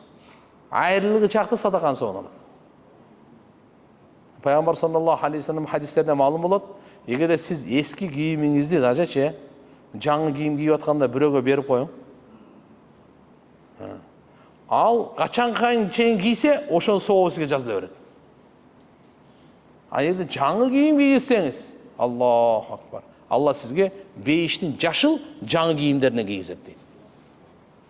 Ким суу берсе, Алла Таалага бейиштен суу берет. Ким тамак берсе, Аллага бейиштен тамак берет. Бул өзүңүзгө аля нафсихи деп, ма анфакал мар'у аля нафсихи. Инсан өзүнүн жанына сарптаганына садаканы соогун алып атат. Макулбу? Өзүңүздүн жаныңызга эмне сарптадыңыз? Толтура. Тамак аш, кийим кече, бардыгына. Эми экинчиси кайсы? Аля ва валадихи, балдарыңызга. Балдарыңызга эмне алып берсеңиз, сизге садаканы соогу жазылат. Аялыңызга эмне алып берсеңиз, тамак аш, кийим кечеден барын сизге садаканы соогу жазылат. Албетте исрап болбосун бирок. Не болбосун? Исрап болбосун. Садаканы соогу баратып туруп, күнөөгө өтүп кете бербесин да. Ушул жерден этиятташыбыз керек. Исрап болуп калбасын. А так, ошо ортолукту кармаш керек. Бала чакага сараң болбош керек. Бала чакага исрап да кылбаш керек. Мусулман адам сараң да болбойт, исрап да кылбайт. Орто жолдон. Мыналы азамат мусулман да. Сараңдык да кылбайт. Чачылып кетип исрап да кылбайт. Орто жол. Мына чыныгы мусулмандын сыпаты ушул. Кааб ибн Уджра радияллаху анхудан риваят айтат, пайгамбар саллаллаху алейхи ва саллям бир кишинин жанынан өткөн экен, сахабалар көргөн экен дааныч. Анан я Расулалла, охо, мынаны караңыз. Аябай бакуат, жашоосу жакшы, көңүлү ачык, ден соолугу тың, жакшы. Лау кана хада фи сабилилла. Эгерде ушул гана Алланын жолунда болса гана деп сахабалар армандашкан экен бир кишини. Пайгамбарыбыз айтты, ругу Алла, ин кана хаража яс'a аля валадин сигарин фа хуа фи сабилилла. Эгерде бул жаш балдарын багам деп мээнет кылып чыкса, бул Алланын жолунда болот дейт. Каякта болот экен? Кетти Москвага, кетти Кореяга, кетти Америкага. Жаш балдары, бала чакасы берди, ушуларды багайын деп, адалдан таап келейин деп кетти. Ошол фисабилилла Алланын жолунда ошол адам. Каякта же? Ал Алланын жолунда. Тияка машаалла адал кетти, адал табам, бала чак кичинекей балдарымы багам деп. Жобосо айылдан келди Бишкекке. Адалдан багам деп. Афа хуа фи сабилилла, ал Алланын жолунда ал. Алланын жолунда. Кокс ажали кел өлүп калса, Алланын жолунда өлдү деп айтылат да. Көрдүңүзбү? Даражасы эртеге Алланын жолундагылардан эсептелинет бул. Ошо барып кайтып үйүнө келгичекти Алланын жолундан соогун ала берет да булчу. Пайгамбар айтты: "Фа хуа фи сабилилла. Ин кана хаража яс'a аля валадин сигарин", кичинекей балдарын багам деп аракет кылып чыкты да булчу. Тияққа барып анан кейін намазын таштап қойып, да бір қатындарға үйленіп алып, ана Құдай сақтаса бір зынапынаға, жоса бір күнөөгө батып, ал фисабилля емес ал. Күнөөдөн сақтансын. Күнөөдөн сақтансын. Намазын қаза қылбасын. Фисабилля мына. Биздин азында чет мамлекет жетқан мейнет қылып кеткендердің барлығына улуу фазилет да мына.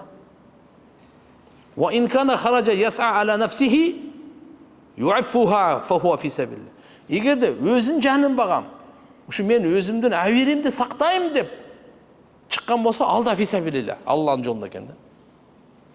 Ал әуерін сақтаған мындай. Эмне үчүн акча таап атасыз?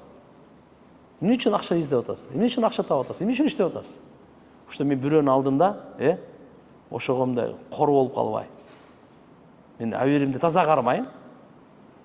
Мен сиздин акчаңыз мага кереги жок. Өзүм курсагым өзүмө ток. Рахмат, ассаламу алейкум. Тик карап тур. Башын көтөрүп сүйлө. Мындай чөгөлөп, бечара болуп, кор болуп, кул болуп, бир жалдырап бир дагы бир жок. Шариатта акча тапкыла деп буйрук бергени кайсы? Максат ошол. Әуерди сакташ. Жүзүңдү сакта. Адамга тилемчилик кылба.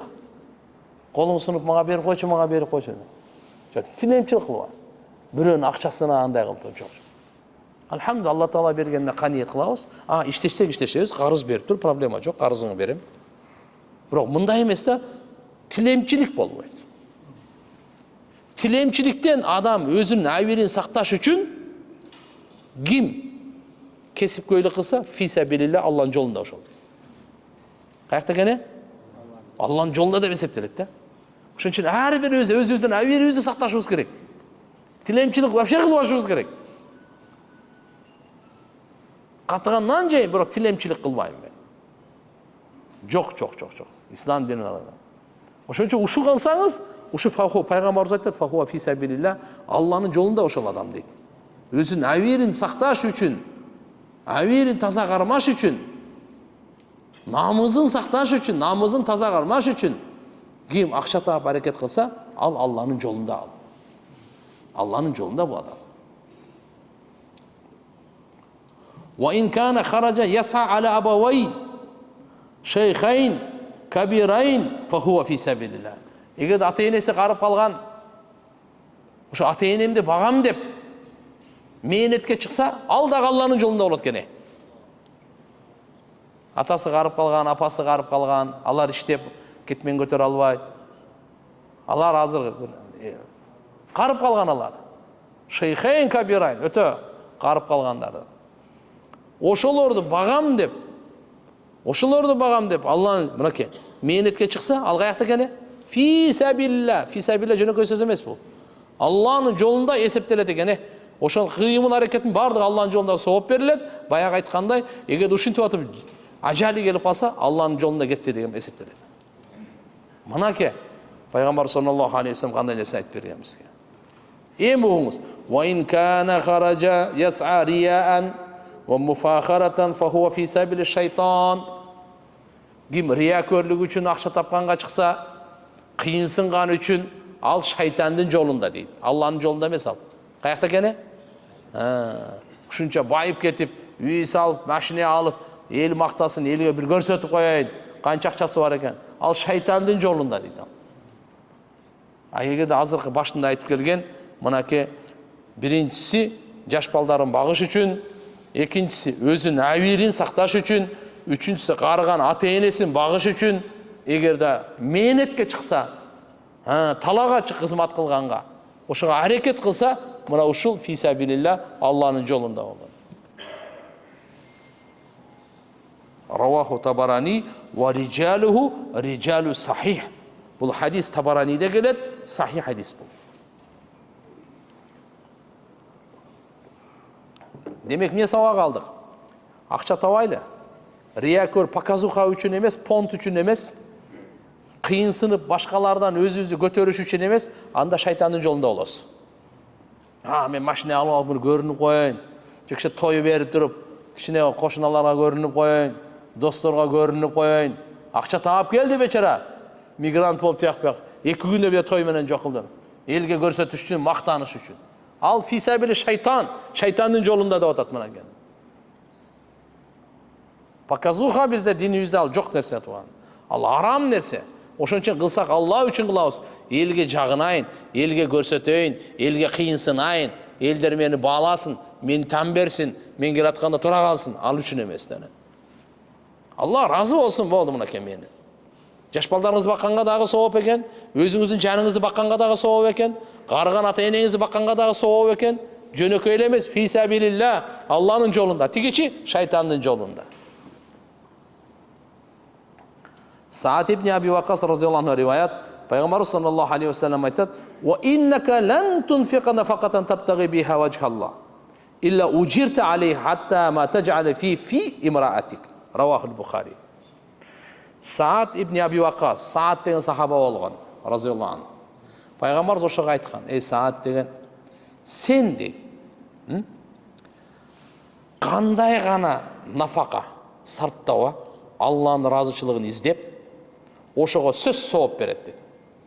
Бул жерде нафака дегени мындай да, сөз пайда ала турган нерсени бер, кийимди берип кой, же бир нан берип кой, же бут кийим берип кой, же болбосо азыркы бирөөгө ручка керек эле, ручка да пайдалуу нерсе. Дагы бирөөгө эмне кагаз керек, кагазды бердим. Бирөөгө курсагач, бирөөгө дары керек, бирөөгө кийим керек. Кыскасы адам пайдалана турган нерсени сарптасаң, ошо аркылуу Алланын разычылыгын издеген болсоң, сөзсүз сага сооп жазылат. Мынакей туугандар. Пайгамбарыбыз айтат: "Кандай гана нафака сарптаба, намбы, кийим, кечеби, азыркы айткандай пайдала турган нерсенин бардыгы таптагы биха ваджхалла. Бирок мына болсун да, Алланын разычылыгын издешиң керек. То есть Алланын разычылыгын рияköрлүк үчүн эмес. Даже ошол кимге берип атсаңыз, ошонун рахмат күтүш үчүн эмес. Рахмат деп, рахмат деле мага кереги жок. Алла разы болсо болду деп. Рахмат айтып койсо мейли, жакшы, бирок менин жүрөгүмдө андан рахмат күтүү жок. Бул сахабалар ушинтип атат эле. Ла нуриду минкум жазаа вала шукура. Сахабалар. Карачы кандай тарбияланган. Буну Алла Таала буларды Куранда мактады. Алар тамак жедирет эле Алланын разычылыгы үчүн, Алланын мухаббаты үчүн. Жетимдерге, кембагалдарга, туткундагыларга анан айтышат эле. Не деп? Биз силерден рахмат дагы каалабайбыз дейт эле. Акысын берген тиякта турсун. Ла нуриду минкум жазаа вала шукура. Силерден акысын дагы, шүгүрүн дагы, рахматын да каалабайбыз дейт эле. Мына сахабалар. Калыс Алла үчүн кылат эле да. Пайгамбарыбыз Саад разияллаху анху айтат: "Эй Саад, сен бир нафака берсең, бир нерсе берсең, пайдалана турган нерсе, ал аркылуу Алланын разычылыгын издеп. Анда эмне болот экен? Айтып атат: "Илля уджирта алейха." Ошого сөз сага сооп жазылат дейт. Сөз сага сооп берилет. Те хатта ма таджали фи имраатик. Даже сен өзүңдүн аялыңдын оозуна дагы бир нан салып койсоң деле, кичине бир нерсе берип койсо, ушуга да сооп берилет. Ушуга чейин. Абу Хурайра радhiyallahu anh риваят бар. Пайгамбар саллаллаху алейхи ва саллям айтат: "Динарун анфактаху фи сабилилlah, ва динарун анфактаху фи рақабатин, ва динарун тасаддақта бихи аля мискин, ва динарун анфактаху аля ахлик, а'замуха ажран аллади анфактаху аля ахлик." Раваху Муслим. Аллаху акбар. Оңуз. Бир динар, бир сом. Алланын жолунда сарптадыңыз. Жана кулду азат кылганга сарптадыңыз. Bir dinardı miskin bebecharaga sartladınız. Bir dinardı үй бүлөгүңүзгө sartladınız. Ушун арасынан эң улуусу үй бүлөгүңүзгө sarttagаны дейт да. Канча болуп кетти? Алланын жолуна sartladınız. Газатка, ажылыкка, илимге, даватка, Алланын жолуна чыккандарга sartladınız. Бул өтө улуу сооп. Экинчиси, бирок кул эле ошо кулдуктан бошотуш үчүн ошон үчүн сарптадыңыз. Бул да улуу сооп. Үчүнчүсү мискин, кембагал. Ошого сарптадыңыз. Төртүнчүсү үй бүлөгүңүзгө сарптадыңыз. Төртөө тең сооптору улуу, бирок улуурагы кайсы экен? Үй бүлөгө сарптаганы. Мынаке. Не деп атат пайғамбарымыз саллаллаху алейхи вассалам? Бардығы сауаптуу иш. Бирок айтып койду. Не деди? А'замуха ажран. Ушу 3-4-өн эң улуусу сауап жагынан ал кайсы экен? Аллади анфактаху ала ахлик, үй бүлө бала чакаңга сарптаганың деди. Раваху Муслим, Муслим шарифте келет, Сахи Муслимде келет. Мынандай керемет экен деген. Ошончо кээ бир адамдар аябай башка Алланын жолундагы сарптаганга аябай эме да, кызыктар. Бирок үй бүлөсүнө келгенде эле сараң да. Үй бүлөсүнө келгенде эле жумот. Башкаларга пайгамбарыбыз мындай айтып койду мына. Ал деле сооп, бирок улуусу кайсы? Эсте калабы? Кеттик дальше.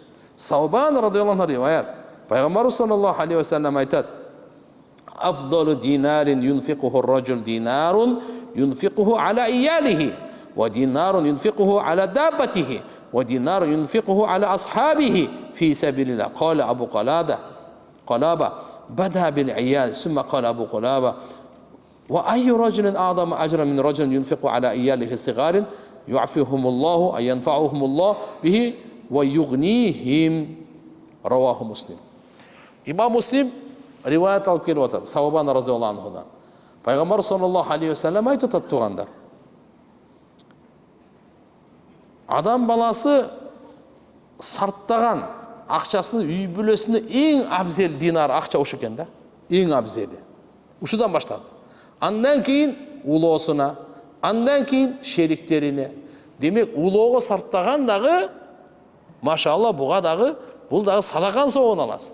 Азыр улоо кайсы эми карасын? Дабба деп мурда эми эшек, төө, аттарына, жемине, суусуна, чөбүнө сарптайт эле, ошого соогуп аласың. Азыр кандай эми машиненин бензинине аласың куда каласа. Бензин куюп атасыңарбы? Кымбаттап атабы? Сооп да кымбаттап атат. Вообще кыжалат болуп алды.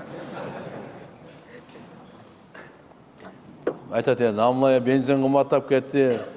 Мына жактан эмне болду деди. Куда калса ошого жараша сооп алабыз. Проблема жок. А самолет муйсаңыз, ошого сооп аласыз. Бекер эч нерсе жок дүйнөдө, Алла Таала бир дагы амалды бекер кылдыртпайт. Ушуну билип алыңыз да. Ушуну ким жакшы түшүнсөчү, жашоо бейиш да. Ар бир дагы амалды бекер кылдыртпайт. Даже мен силерди азырчы жылмайып караганым ушу бекер эмес да. Мен силердин баарыңыздар бир жакшы көрүп коеюнбу? Ушу бекер эмес. Азыр баарыңыздарга бир эле ассаламу алейкум бекер эмес мынау. Бирөөңүздөр мени сөктүңүздөр сабыр кылып коеюн, бекер эмес. Бирөөңүздөр жамандадыңар, мени сабыр кылып коеюн, бекер эмес. Менин бир дагы ишим бекер эмес. Уктап калганым да бекер эмес даже. Бекер эчтеке жок. Бекер эчтеке жок. Азыр баарыбыз мешитке келдик да. Бул вообще бекер эмес. Эмне жөн эле азыр отурасыз, ойлоп атасыз мында. Мынтип отурам деп. Жок, бекер эмес. Азыр шамдан бери шам намаз окудук го, периштелер сизге дуа кылып атат азыр. Уже 1 саат дуа кылып койду сизгечи. Пайгамбарыбыз айткан, ким намаз окугандан кийин даратта эле отурса бүттү, периште дуа кыла берет экен. Я Алла, ушуга райым кыл. Я Алла, ушунун күнөөсүн кечир деп. Алды ишке салып койдуңуз дагы өзүңүз биякта маза кылып отурасыз. Бекер эчтеке жок, бекер эчтеке жок. Бир намаздан кийин экинчи намазды күтүп отурганда Алланын алдында периштелердин жогорку кеңеши бар. Малаул а'ла деп коет. Жогорку кеңеш. Периштелердики. Эң улуу мажлис бар. Аллага эң жакын периштелер. Алар талкуулайт экен. Эмнени? Бир намаздан кийин экинчи намазда отурган, күтүп отурган кишинин канча күнөөсү кечирилди деп. Сиз тиякта талкуудасыз. Кургой мешітте отырғаныңыз бен талқу тияқта болуп атат. Бекер эчтеке жок. Бекер эмне? Бекер эч нерсе жок. Ошон үчүн просто ар бирибизде ниетте эле оңдой берели. Иштин бардыгы ниетте. Анан кийин амал. Алла кыямат күнү биринчи ниетке жараша берет. Анан экинчи амалга берет. Ниетке жараша биринчи баштайт Алла Таала. Ниетин кандай эле ушуну сурайт. Сен ниетин кандай эле? Алла ниетке жараша мамиле кылат, ниетке жараша сооп берет. Пайгамбарыбыз орунда болгондо өзү чын жүрөктөн Алланын жолунда чыгабыз дешти. Бирок алардын улоосу жок болуп калды. Чыкканга мүмкүнчүлүгү жок болуп калды. Ыйлаган бойдон үйлөрүнө кайтышты.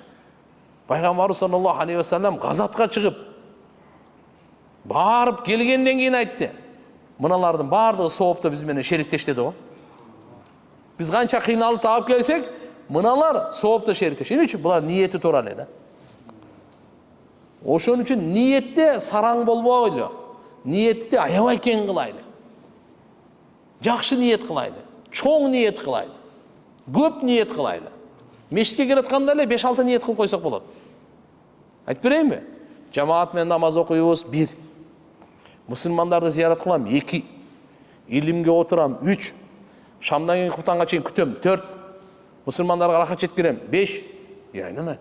Чекеден ниет кылып өрүн. Барына өзүнчө соо аласыз. Ар бирине өзүнчө соо аласыз. Риваяттарда келет. Ким мечитке келсе, бир маселе үйрөнөйүн, же үйрөтөйүн деп, кабыл болгон ажылыктын соогун алат дейт. Буга эмне дейсиз? Эмнени алат дедим? Не кылганга? Бир нерсе үйрөнөйүн деп келди. Же үйрөтөйүн деп келди. Биз экөөнүн бирөөсүндөбүз да. Мусулман адам же үйрөнөт, же үйрөтөт.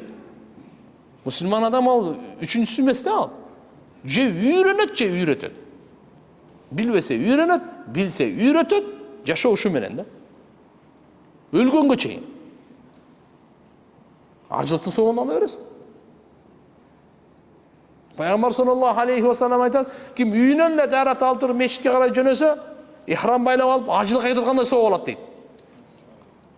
Демек, үйдөн дарат алган сүннөт. Кээде эмне кысталып калса, дарат сынып калса, проблема жок, мечиттен деле алсак болот. Бирок негизги сүннөт үйдөн алып келүү. Соопту алып атабызбы жокпу? Ана ушуларга ниет эле кылып коюш керек. Бүттү. Убакыт болуп калды. Эки хадис менен бүтүрүп коеюн бир жолунан. Табараниде риваят. Жабир разияллаху риваят бар. Пайгамбар саллаллаху алейхи ва саллям айтат: "Аввалу ма юдау фи мизан абд нафакатуху ала ахлихи." Эртеге кыямат күнү пенденин таразасы бар го. Эң биринчи кайсы коюлат десе, үй бүлө бала чакасына сарптаганы коюлат экен да. Таразага биринчи коюлат деди. Амр ибн Умайя деген сахаба болгон, разияллаху анху. Айтат, Усман ибн Аффан же бир риваят Абдурахман ибн Ауф дейт. Ушундай бир эме деп коет да, мөрт деп, не деп айтат? Жамынчы деп коеюн. Жамынчы. Буну бир кийим, үстүнө жамынып атылган кийим, жүндөн экен. Ошонун жанында анан бул киши ушул Амр ибн Умайя жанында өтүп баратып, ошо сатып алган экен. Жолдо турганда биз саткандардын. Анан сатып алып, аялына кийгизиптир. Кийин анан айтыптыр булар: сен баягы сатып алган жамынчы бар эле го, жүндөн. Ошону эмне кылдың десе, мен аны аялдын аты Сахилата бинти Убайда экен. Ошого мен садака кылып бердим деп. Анан айтты: "Ава куллу ма санати ила ахлика садака?" Сен үй бүлөңө ар бир нерсени кылып бергениң садака боло береби десе, "Ооба, мен пайгамбарыбыздан уккам, ушундай деп айткан" дейт. Анан пайгамбар саллаллаху алейхи ва салламга ушул сөз айтылганда, пайгамбарыбыз айткан экен: "Амр туура айтты" дейт. "Куллу ма санати ила ахлик фа хува садака алейхим." Үй бүлө бала чакаңа эмне нерсе кылбагын, аларга садака болот деген экен. Акыркы хадис Рибаз ибн Сария радиаллаху анхудан пайгамбар саллаллаху алейхи ва салламдан уккам мынтип айтып жатканын дейт: "Инна роджула иза сака имраатаху минал маи уджир." Киши өзүнүн аялына бир суу бере турган болсо, ушуга да сооп берилет. Суу берсе дагы сооп берилет. Анан бул айтат: "Мен турдум дагы аялыма суу берип, ушу хадисти айтып салдым" дейт. Бүгүн ушу ишти кылып койгула. Кандай деди аны? Сооп керекпи же жокпу? Же анын суусун ичип эле жүрө берейли?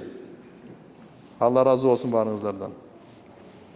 Алла Таала алхамдулилlah, карачы мынакей туганчылык мамилени, аял бала чака болгон мамилени, ушундай керемет дин барбы? Кандай деген нерселерди. Биз жөн эле аларга жакшылык кылып эле соопторду эми ала берет экенбиз да. Жакшылык кылган өзүнчө. Ушунун бардыгына сооптор берилет.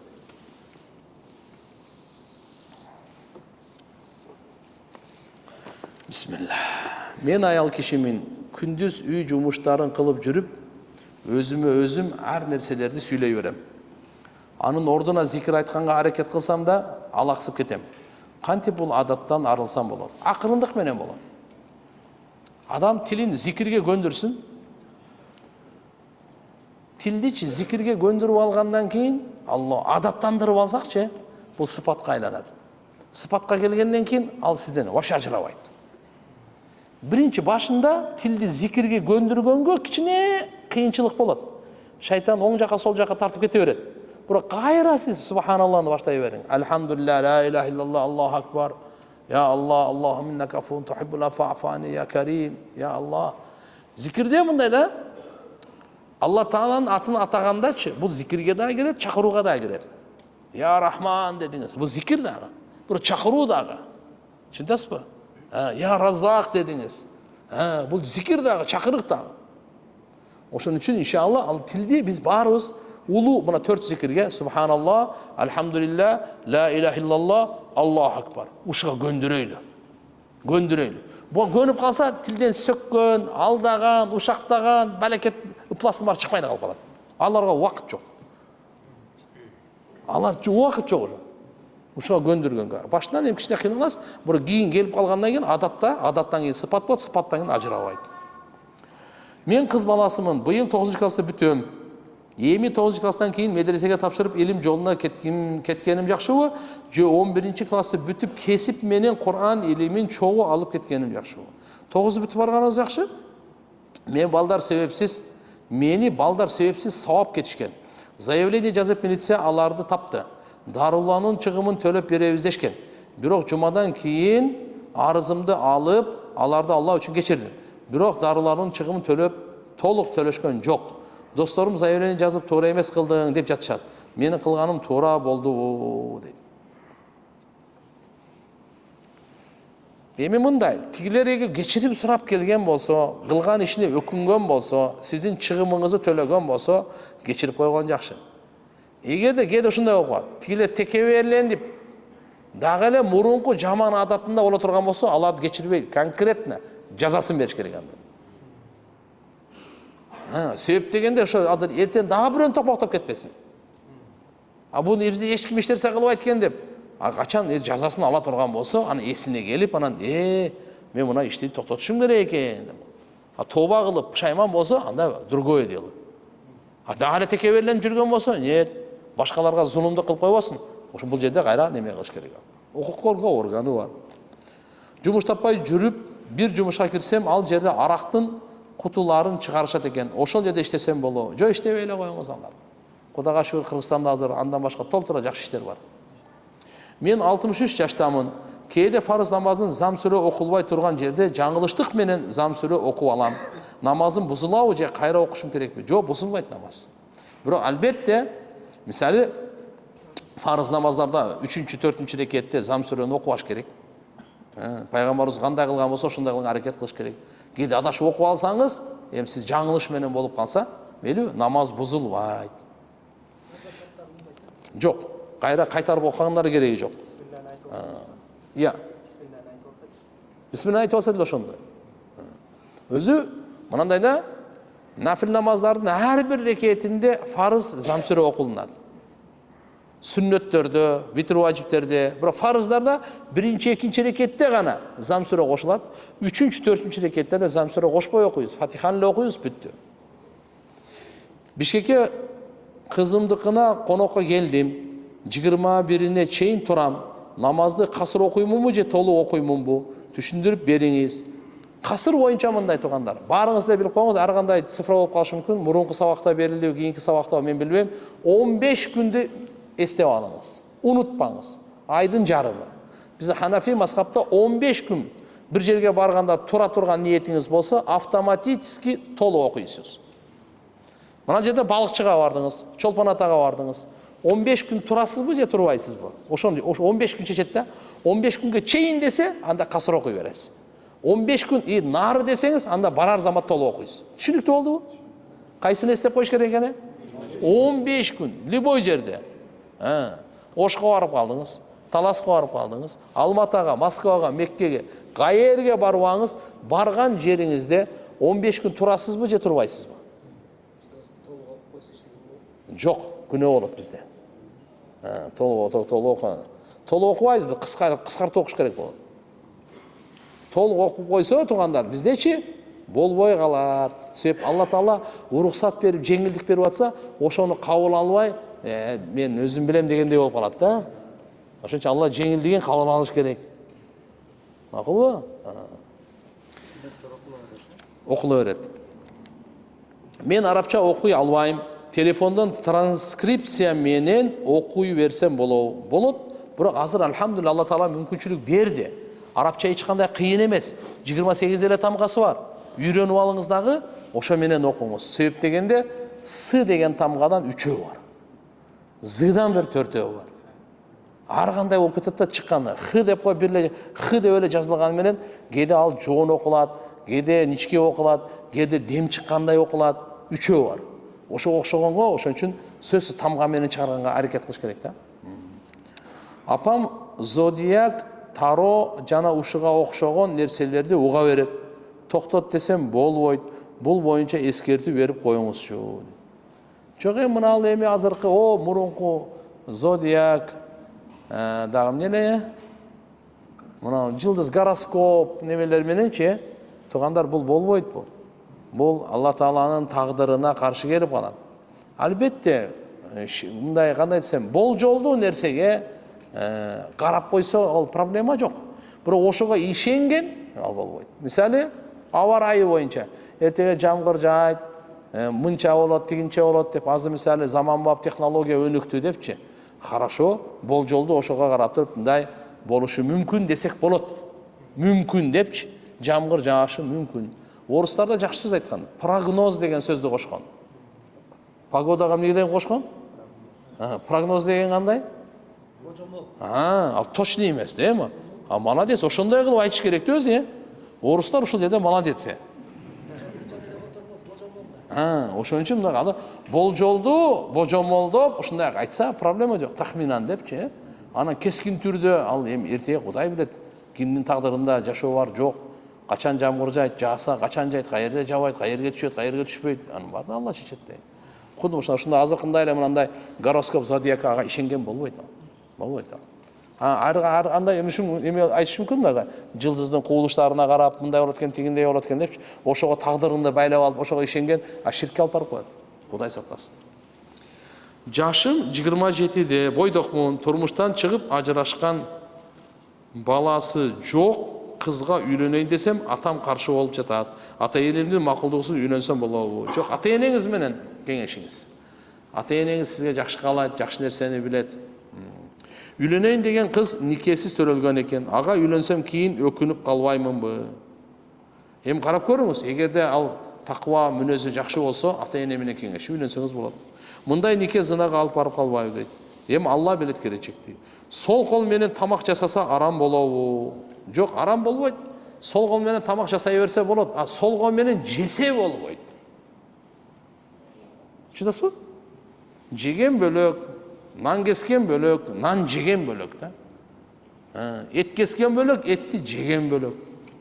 Этти кесе бересиз, сологойлор бар го, этти кесе бериңиз. Проблема жок. Бирок жегенге келгенде кайсы колду иштетебиз?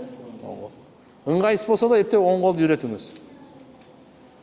Балта чабасызбы, бир нерсе жазасызбы, машина айдайсызбы, башка кыласызбы, сологойлор проблема жок.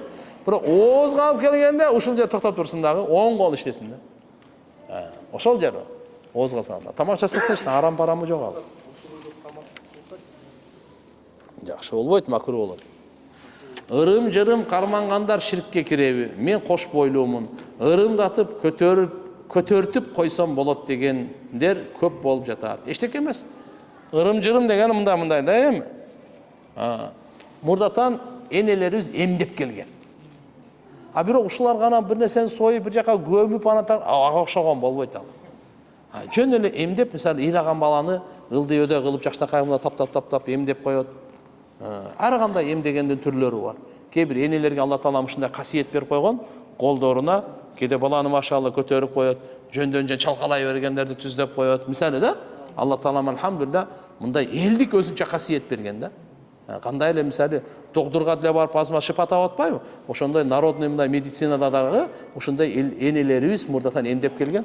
Бул эч кандай ширк-миркке кирбейт. Ырым кылгандардын жана ырым кармагандар ширкке кирип. Смотря караш керек да. Аллага теңеп кое турган болсоңуз ушул ишти, анда ширкке кирип калат ал. Жөн эле эм катары болсо проблема жок. Досубуз Куран же хадис жөнүндө сүйлөп жатып, менимче, балким, мүмкүн деген сөздөрдү көп колдонот. Мындай сүйлөө туурабы? Кандай деген түшүнбөдүм сөзүңүздү да мен. Куран хадисти менимче деп айтылынбайт. Куран хадис бул так кескин түрдө айтылынат. Момундай деп. Же болбосо сахабалар кандай тафсир берген, мындай деп айткан. Андан кийин имамда муфассирин деп коет тафсирчилер мынандай деген. Бул хадисти мындай баян кылган депчи. Ана мен оюмча мындай аны биз эми ал деңгээлде эмеспиз, биз өзүбүздүн оюбузду айта тургандайчы. Албетте хадис айтып атканда хадистин маанисинде деп айтканыбыз жакшыраак болот.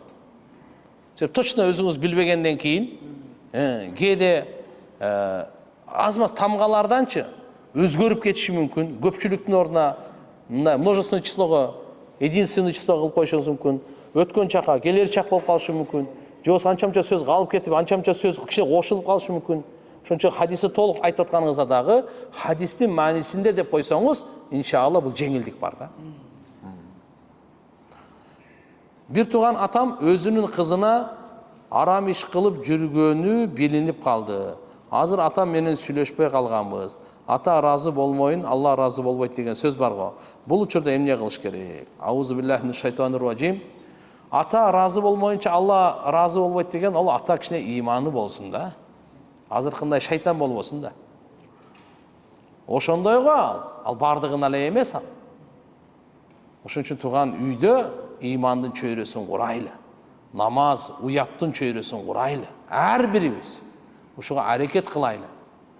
Ушундай фитна каптап атат, ушундай арам жөн эле каптап басып эле келип атат шамалдай болуп. Туугандар только Куран карманган гана кутулат, калган кутула албай калат. Москвада иштейм, күнүмдүн көбү машина айдап жолдо өтөт. Намаз толук окуймунбу же касыр окуймунбу? Эми караңыз, Москвада иштесеңиз, сиз Москвага ошол 15 күндөн ашык болсоңуз, анда толук окуйсуз. Таксовать этип жүрөсөңүз Москванын ичинде толук окуй бересиз канча болсо дагы. А Москвадан сыртка чыгып кетсеңиз, ал жерден эми баягы 90 километр каралат. 5 жылдан бери спортко ставка ойнойм. Айлыгымдын дээрлик баары ошого кетип жатат. 300 000 сом кредит бар. Бул адаттан кантип кутулсам болот? Биринчи тооба истигфар кылың, даватка чыгып кетиң. Мынанда вообще спортко ставка коюп оңой. Ставка не только спорт, любой жагына коюңуз, арам конкретно. Үйлөнгөм. Апама акча берип көңүлүн алайын десем, аялым каршы болот. Менин да апам бар деп урушат. Жолдош катары мен аялымдын ата-энесине милдеттүүмүнбү? Бул маселени кантип туура чечсе болот? Үйлөнгөнсүз апаңызга акча берип көңүлүн алайын десем, аялым каршы болот. Аялыңыз жакшы тарбиялаң. Апаңызга акча берейин, көңүлүн алайын десеңиз, аялы каршы ничүүсүбү? Болбойт бу. Жакшынакай айтыңыз алганда, аны бакканда шүгүр кылсын өзү жакшынакай. Эне да бул. Эненин орду эми өткөн сабактарда карасаңыз таап аласыз. Азыр убакыт аз айтып берейин десе. Иншалла аздык кылат ал. Балып туруп, албетте сен аялыңды кызмат кыл дей бербей, өзүң кызмат кыл. Менин да апам бар деп, проблема жок. Анда апасына дагы мейли жардам берип кой. Бирок сен милдеттүүсүн апаңа жардам берүү. Башкалардын апасына милдеттүү эмес. Жардам берип койсоң кайрымдуулук катары мүмкүн. Бирок апаңа жакшылык кылууң, жардам бериң фарыз мойнуңда. Жашоонун кызыгы кетип калды. Кээде төрөлбөй эле койсом болмок деп ойлонуп кетем. Жуда мындай. Алла Куранда айтып койгон. Үмүтсүз шайтандан да. Канчалык өз жандарына зұлымдық қылып күнә қылғандар да үмітін үзбесін. Ла тақнату мин рахматилла.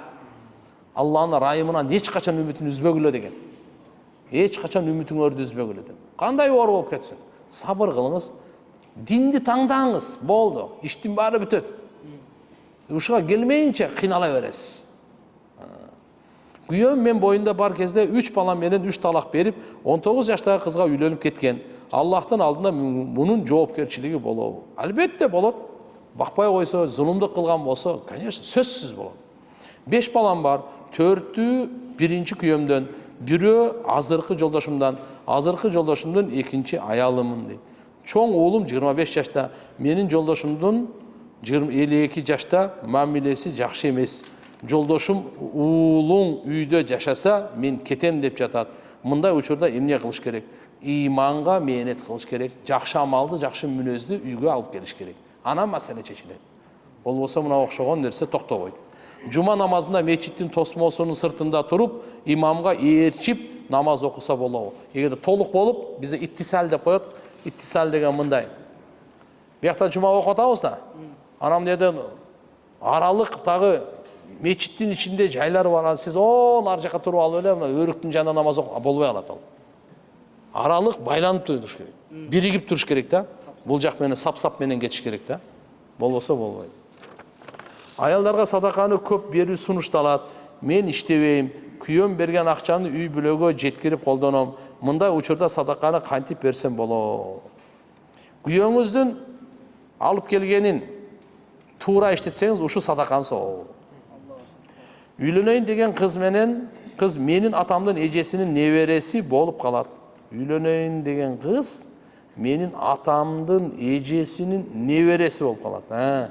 Кыргыз салтында тайке жээн үйлөнбөйт дешет. Шариятта мындай никеге уруксат барбы? Шариятта уруксат бар. Бирок өзүңүздү карап көрүңүздөр.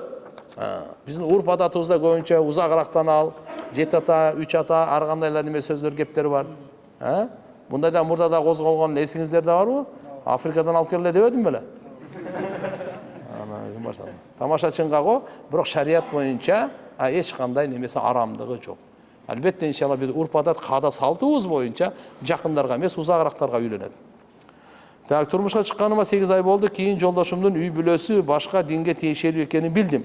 Алар жыйынга барып, Иса пайгамбарды Кудай деп сыйынышат, Исанын денеси деп, нан, Исанын каны деп кызыл суусундукту ичишет.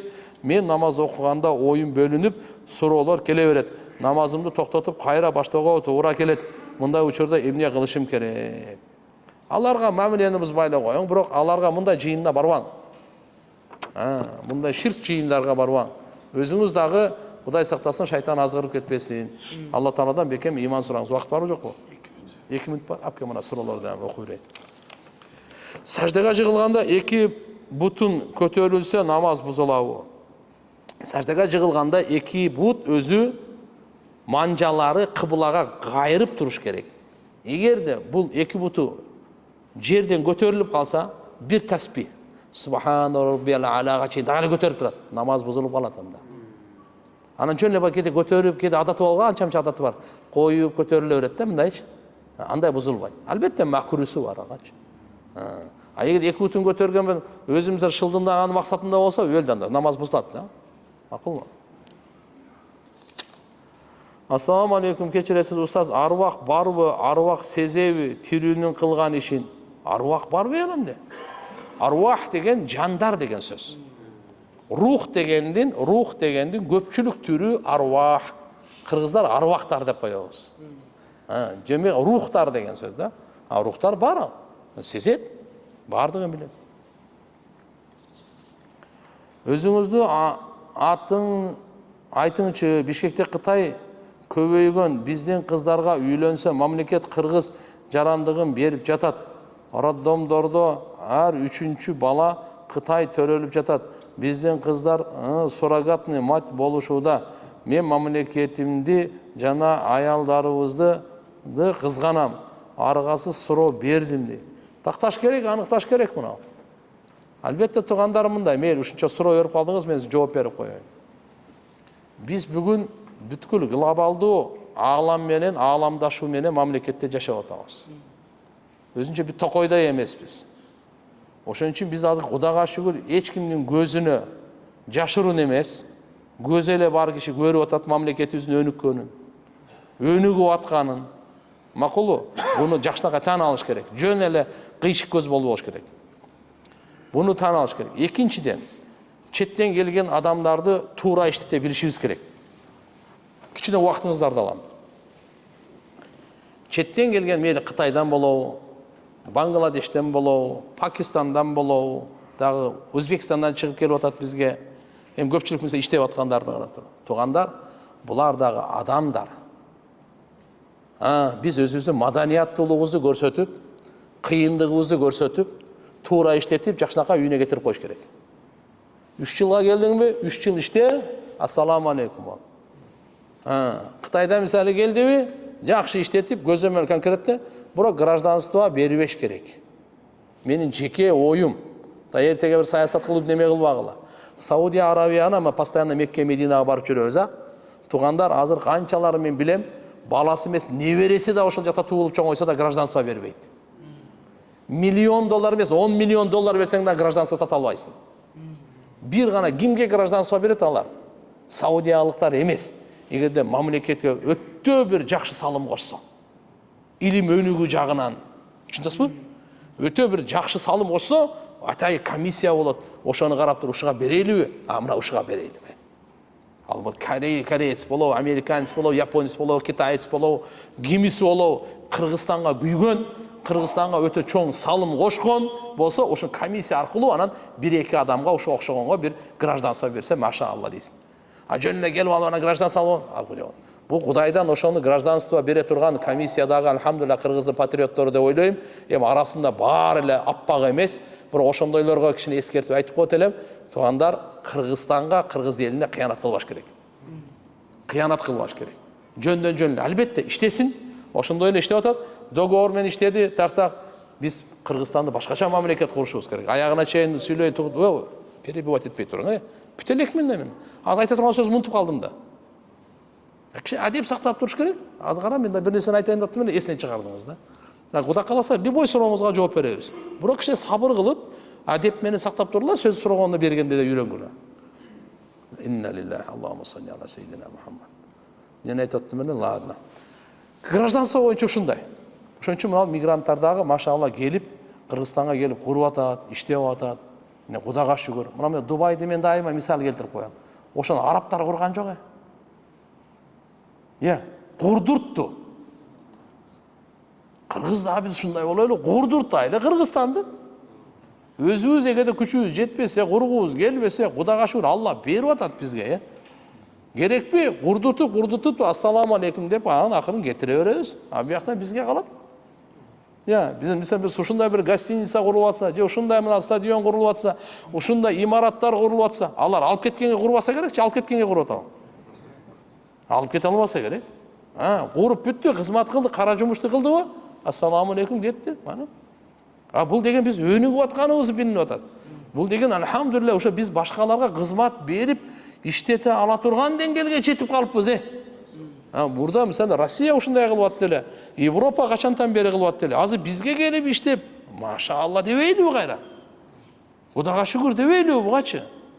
Албетте эми нар жагы баягы виза берүү маселеси, гражданство берүү маселеси ал менин ишим эмес.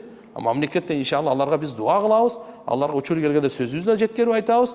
Кудай кааласа анан азыркындай коркунучтуу мындай тигиндей мындай деп. Биз анан кыздарыбызды өзүбүз тарбия кылайлы. Мына кайсы кыз ушу Кытайга турмушка чыгып атат? Кайсы атанын кызы? Ошол ата мечитте барбы? Ошол ата сабакта барбы? Ошол ата даватка чыкканбы? Ошол атанын үйүндө талим барбы? Кимге никах кылат, кимге кыйбайт, болбойт билеби? Биз өзүбүздүн ошон үчүн айтат да, эсиңде бар, этеңиңе жап. Көрпөңө карап путуңду сун дейт кыргыздар. Биз өзүбүздү биринчи жакшы оңдоп алайлыбы, же башка бирөөнү айыптай берелиби? Мыналардын баардыгы бизден кетип аткан болсо, биз өзүбүз немебизди карашыбыз керек. Ушуга жапа тырмак барып иштешибиз керек. Толугу менен жоюу берүү мүмкүн эмес, бирок азайтуу мүмкүн. Зынаны азайта алабыз, кумарды азайта алабыз, автокатастрофаларды азайта алабыз. Толугу менен жоя албасак дагы, мынандай иштерге биз баарыбыз жапа-тырмак иштесек азайта алабыз. Бул берекеле кишинин мойнунда жоопкерчилик эмес да. Туура эмеспи? Ошон үчүн балдарыбызга дагы жаштакка таалим тарбия берели.